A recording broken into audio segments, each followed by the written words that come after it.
बच्चों नमस्कार। बच्चों, हम लोग पढ़ रहे हैं कक्षा 9वीं त्रिकोणमिति में त्रिकोणमिति अनुपात एवं सर्वसमीकरण, ट्रिग्नोमेट्रिकल रेशोस एंड आइडेंटिटीज। हमने पूर्व की कक्षाओं में भाग 1 और भाग 2 पढ़ लिया है, जिसमें भाग 1 में हमने सूत्रों को पढ़ा, भाग 2 में हमने कुछ महत्वपूर्ण सवाल को भी किए। आज हम पढ़ेंगे बच्चों भाग 3 और यहाँ देखेंगे पिछले भाग में पढ़े हुए सवाल के आगे के प्रश्नों को। तो आइए देखते हैं बच्चों भाग 3 का पहला प्रश्न। बच्चों प्रश्न है, मान ज्ञात कीजिए काट 60 अपॉन सेक 30 माइनस 1045। काट 60 अंश पूरे का बटे सेक 30 अंश ऋण 10 45 अंश। हमने साड़ी बनाया था बच्चों, और उस साड़ी में हम सबका मान हमने मालूम किया था। उसी साड़ी के मान पर हम चलते हैं। काट 60 का मान कितना है बच्चों?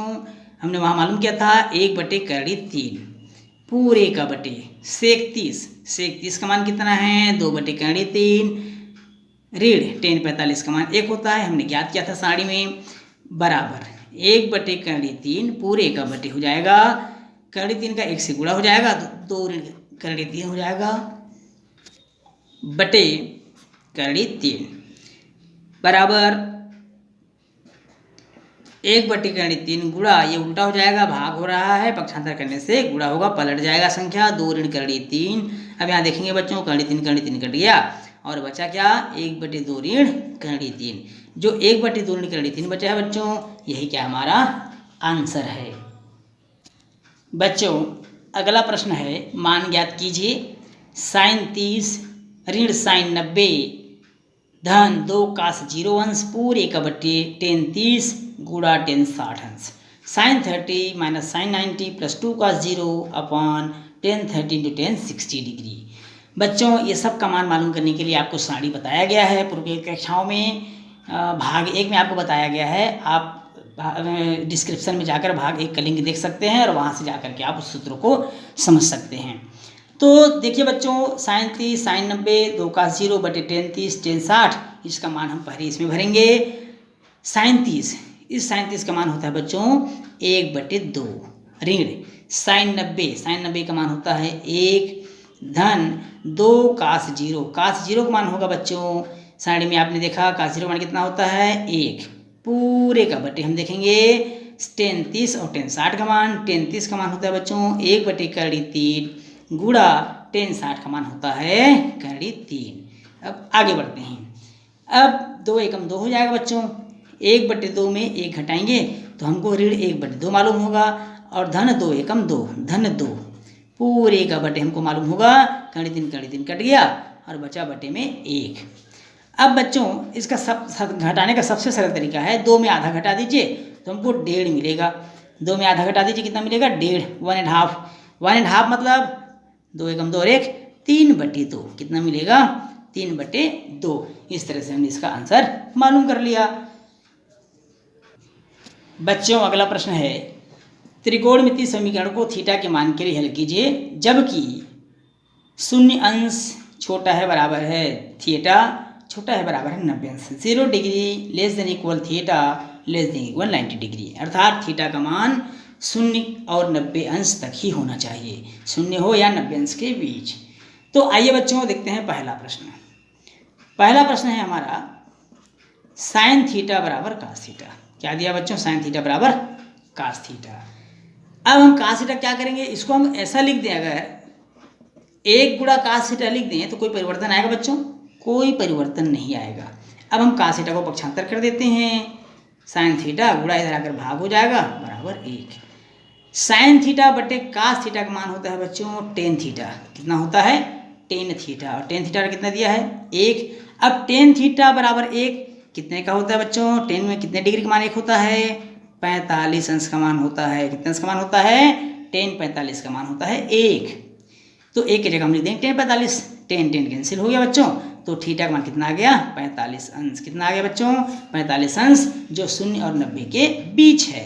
इस तरह से हमारा कंडीशन भी फॉलो हो जाता है कि थीटा का मान 45 अंश इसका सही आंसर है। अब चलते हैं बच्चों इसी में प्रश्न दूसरा है इसमें 3 tan square theta minus 1 equal 0। 3 tan का घात 2 ऋण थीटा ऋण 1 बराबर 0। सबसे पहला हम क्या करेंगे बच्चों, 3 tan स्क्वायर थीटा ऋण 1 को हम उधर पक्षांतर कर देंगे तो हो जाएगा -1। फिर क्या होगा बच्चों, tan स्क्वायर थीटा बराबर 1/3, क्योंकि गुणा उधर जाकर हो जाएगा भाग। अब देखते हैं बच्चों, tan थीटा बराबर जब हम करणी को पक्षांतर करेंगे तो 1/3 हो जाएगा, इसको पक्षांतर कर देंगे तो करणी में हो जाएगा। अब साड़ी से जब हम देखते हैं, साड़ी में हम इसका मान पता करते हैं तो tan कितने का मान 1/3 होता है बच्चों, tan 30 डिग्री का। कितने डिग्री का मान होता है, 30 डिग्री का। tan फिर कैंसिल हो गया बच्चों, थीटा बराबर हो जाएगा 30 अंश। कितना आ गया, थीटा बराबर 30 अंश, जो 0 और 90 अंश के बीच है। हमारा आंसर सही है। अब इसमें देखते हैं बच्चों प्रश्न क्रमांक तीसरा। प्रश्न तीसरा है 4 sin स्क्वायर थीटा -3 = 0। 4 sin वर्ग थीटा ऋण 3 बराबर 0। अब यहाँ देखेंगे बच्चों, पहले ऋण 3 को हमको पक्षांतर करना होगा। जब हम इसको पक्षांतर करेंगे तो ये ऋण 3 उधर जाकर हो जाएगा -3। 4 को पक्षांतर कर देते हैं बच्चों, तो 4 उधर जाकर भाग में हो जाएगा 3/4। अब यहाँ स्क्वायर में दिया है, जब हम स्क्वायर को पक्षांतर करेंगे तो ये करड़ी में हो जाएगा, और 3 का करड़ी होगा, करड़ी 3 में ही रहे, दशमलव हमको नहीं निकालना है बच्चों, और 4 का होता है 2, करड़ी 3/2।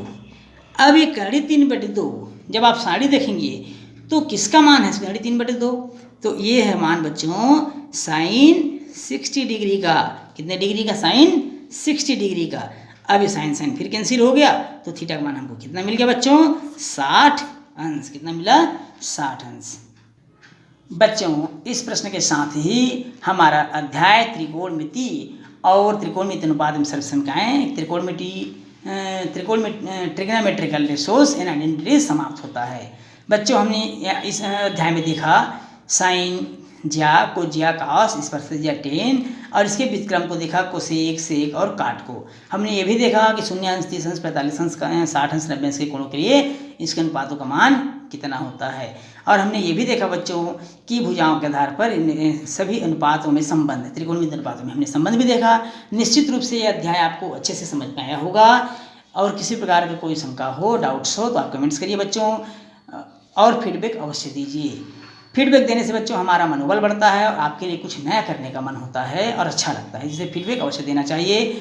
बच्चों यदि वीडियो अच्छा लगे तो आप इसे लाइक करिए, शेयर करिए, और चैनल पसंद आए बच्चों तो चैनल दिनेश ट्यूटोरियल्स बिलासपुर छत्तीसगढ़ को सब्सक्राइब कीजिए। तो आज की क्लास में इतना ही बच्चों, फिर मिलेंगे एक नए अध्याय के साथ, नए चैप्टर के साथ। तब तक के लिए धन्यवाद।